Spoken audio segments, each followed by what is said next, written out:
Ya, bismillahirrahmanirrahim. Assalamualaikum warahmatullahi wabarakatuh. Alhamdulillahi rabbil alamin wa bihi nasta'inu ala umuri dunya waddin wassalatu wassalamu ala asyrafil anbiya'i wal mursalin wa ala alihi wa sahbihi ajma'in amma ba'du. Rabbi syrah lana sudurana wa yassir lana umurana wa hlul 'uqdatam min alsinatina yafqahu aqwalana. Rabbi zidna ilma warzuqna fahma. Amin. Ya, alhamdulillah. Pada kesempatan kali ini langsung aja ya. Bismillah.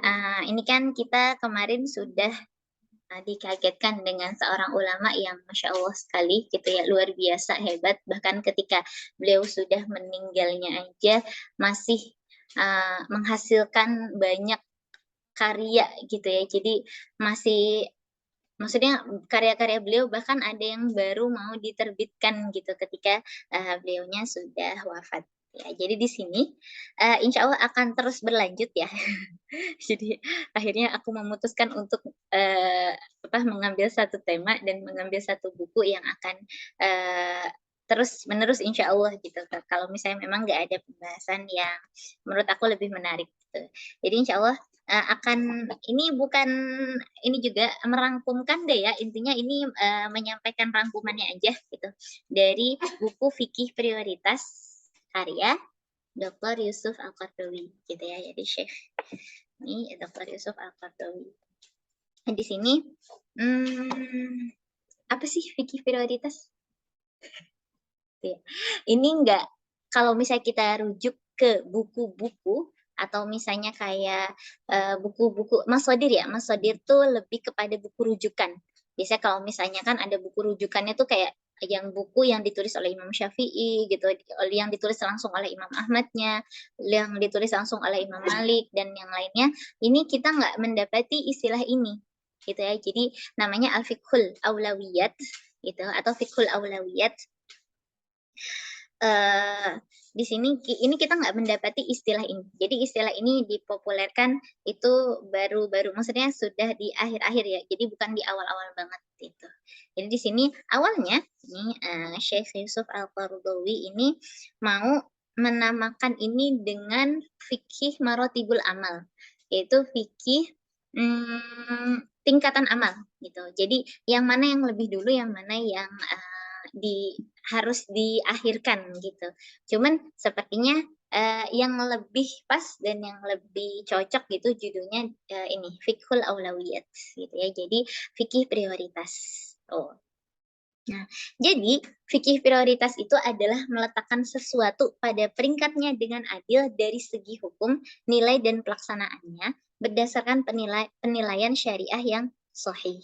Gitu. Jadi di sini dalilnya ada di Quran surat Ar-Rahman ayat 7 sampai 9, dan Allah telah meninggikan langit dan dia meletakkan neraca atau keadilan supaya kamu jangan melampaui batas tentang neraca itu, dan tegakkanlah timbangan itu dengan adil dan janganlah kamu mengurangi neraca itu. Itu. Jadi nanti kita akan dapati yang mana sih yang lebih baik gitu ya, kan banyak banget nih hadis atau enggak ayat yang biasanya tuh kayak sebaik-baiknya gitu kan ya, misalnya sebaik-baiknya ini, semulia-mulianya ini gitu, kayak gitu. Jadi itu memang akhirnya ada amal yang memang lebih utama daripada yang lainnya gitu ya. Ada amal yang lebih utama daripada yang lainnya, ada amal yang harus didahulukan, ada amal yang harus diakhirkan. Gitu deh. Ya. Jadi karena yang semuanya itu memang beda-beda tingkatannya, bukan pada satu tingkat aja. Ada yang punya esensi dan ada juga yang enggak. Gitu ya. Jadi dalam salah satu hadis Nabi Shallallahu Alaihi Wasallam bersabda, iman itu ada 70 cabang lebih dan yang paling tinggi diantaranya adalah kalimat la ilaha illallah, dan yang paling rendah adalah menyingkirkan gangguan di jalan gitu. Nah, ini contoh yang perbandingan-perbandingan ya. Ini kan masih pendahuluan. Contoh perbandingan-perbandingan. Mana antara sholat berjamaah dengan sholat sendiri? Otomatis berjamaah ya. Sholat berjamaah lebih utama pahalanya berapa? 27 derajat. Terus, nah ada juga hadis nih di sini dan ternyata ini menarik. Jadi, ini hadis semua yang saya matan hadisnya ya. Jadi cuman matannya aja yang saya sebutkan. Jadi ada ya hadis yang menyebutkan 1 dirham dapat menandingi 100 dirham. Jadi 1 dirham itu sama dengan 100 dirham. Kok bisa begitu? Gitu ya. Jadi ada orang yang mempunyai, harta cuman 2 dirham aja dan dia menyedekahkan 1 dirhamnya itu. Gitu ya, dan dia menyedekahkan 1 dirhamnya itu, dan dia, hidup dengan 1 dirham itu, gitu. Dan ada orang yang mempunyai 200 dirham, dia menyedekahkan, 100 dirhamnya dan dia hidup dengan yang sisanya itu. Jadi dua-duanya sama-sama setengah kan, gitu. Jadi 1 dirham ini sama seperti 100 dirham, gitu. Ya, kan, bahkan bisa jadi yang 1 dirham ini malah lebih pahalanya lebih besar. Kenapa? Karena dia dalam keadaan membutuhkan, itu kan, dia dalam keadaan membutuhkan, terus dia sedekahkan dan yang tersisa sih cuma 1 dirham aja, gitu. Sedangkan yang 200 dirham ketika disedekahkan 100 dirhamnya kan tinggal sisanya lumayan banyak gitu, 100 dirham. Itu sih.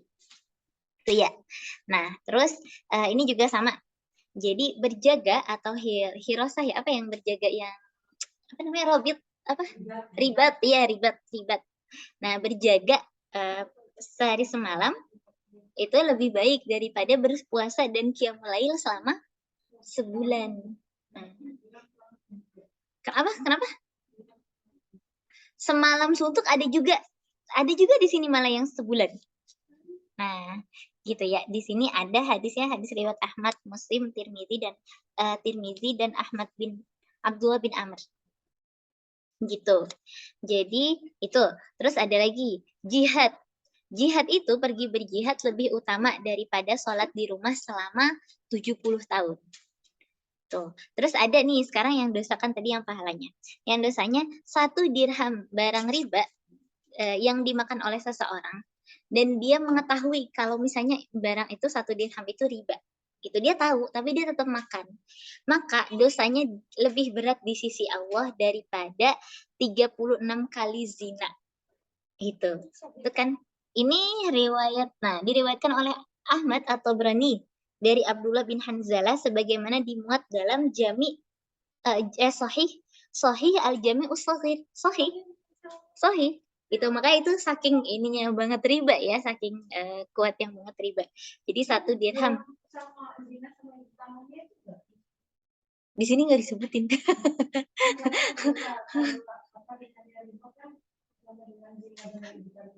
Iya iya iya. Iya iya itu yang antum denger di aku ya? Yang waktu itu ya? Iya benar-benar. Jadi seringan-ringannya dosa riba itu adalah sama seperti kita nauzubillah sama seperti berzina dengan ibunya sendiri gitu, ibu kandungnya sendiri gitu. Jadi itu dia, itu hadis tentang riba juga, itu hadis juga. Lanjut ya. Nah itu kan tadi yang kayak perbandingan. Ada juga yang disebutin, ini masih di dalam hadis ya, ada juga yang disebutin kayak sejelek-jeleknya atau semulia-mulianya gitu, walaupun bukan bandingan gitu kan. Misalnya kayak gini, sesuatu yang paling jelek dalam diri seseorang adalah sifat kikir, yang amat berat dan sikap pengecut. Lanjut, sejelek-jeleknya, di sini ada juga hadis yang sejelek-jeleknya orang ialah orang yang meminta dengan sumpah atas nama Allah, kemudian ia tidak diberi. Kemudian lagi, sejelek-jeleknya umatku, mereka yang paling banyak omongnya, bermulut besar dan berlagak pandai. Dan sebaik-baik umatku adalah mereka yang paling baik akhlaknya. Di sini juga. Lanjut lagi, manusia dianggap pencuri yang paling ulung, yaitu orang yang mencuri sholatnya, tidak menyempurnakan ruku dan sujudnya. Sedangkan manusia yang paling kikir itu ialah enggan untuk mengucapkan salam. Nah, lanjut lagi. Nah, sekarang ke Quran. Itu kan tadi kalau salam, salam. Mm-mm. Enggak, di sini salam. Mungkin di hadis yang lain. Setahu aku yang kikir yang itu ya, yang salawat ya. Tapi di sini salam. Yang nggak mau bersalawat. Salawat. Berarti di hadis atau redaksi yang lain gitu ya. Berarti di redaksi yang lain. Nah, di sini diriwayatkan oleh At-Tabarani di dalam Al-Awsat, itu dari Abdullah bin Maghfah. Sini. Terus lanjut lagi. Nah, ini ke Quran. Kalau Quran memang biasanya redaksinya umum gitu ya. Kalau hadis kan biasa langsung ke menjurus. Nah, kalau misalnya Quran, hmm, apakah sama orang yang mengetahui dengan orang yang tidak mengetahui? Ya, pasti beda. Terus, eee, orang yang paling takwa di antara kamu adalah iya, orang yang paling mulia, salah berarti ya. Orang yang paling mulia di antara kamu adalah orang yang paling takwa, itu. Terus yang ini, yang tidaklah sama orang yang mukmin yang duduk-duduk dengan orang yang, berjihad di jalan Allah, dengan orang yang berjihad di jalan Allah dengan harta dan jiwanya. Dan ada juga nih di dalam Al-Quran, tidak sama orang yang buta dengan orang yang melihat. Tidak pula gelap gulita dengan cahaya. Enggak pula sama yang teduh dengan yang panas. Dan tidak pula sama orang yang hidup dengan orang yang mati. Di sini Quran surat Fatir ayat 19 sampai 22. Tuh ya, jadi ada juga di surat Fatir. Nah, di sini kayak pembagian orang juga gitu ya. Mereka ada yang menganiaya diri mereka sendiri, ada yang pertengahan, dan ada yang lebih dahulu berbuat kebaikan atas izin Allah. Kayak gitu.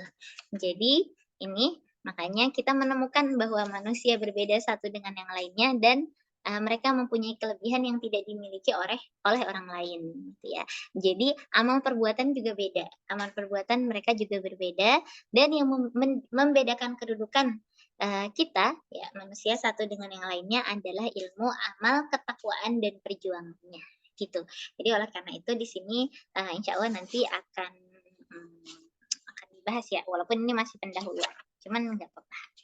Ya seenggaknya itu gambaran fikih prioritas ya. Jadi ketika ada 2 atau misalnya yang datang berapa banyak gitu yang harus kita kerjakan, maka yang mana dulu nih gitu yang memang benar-benar harus dikerjakan gitu ya. Otomatis di dalam syariat pun sebenarnya diatur urutan-urutannya tersebut. Cuman kadang-kadang kita lalai untuk memahaminya gitu ya. Makanya kita memang butuh membaca buku-buku seperti ini. Pada dasarnya sebenarnya aku pengen banget baca ini, cuman karena nggak jadi-jadi, jadi akhirnya ya kenapa nggak sekalian aja dibawa ke Kutum gitu kan.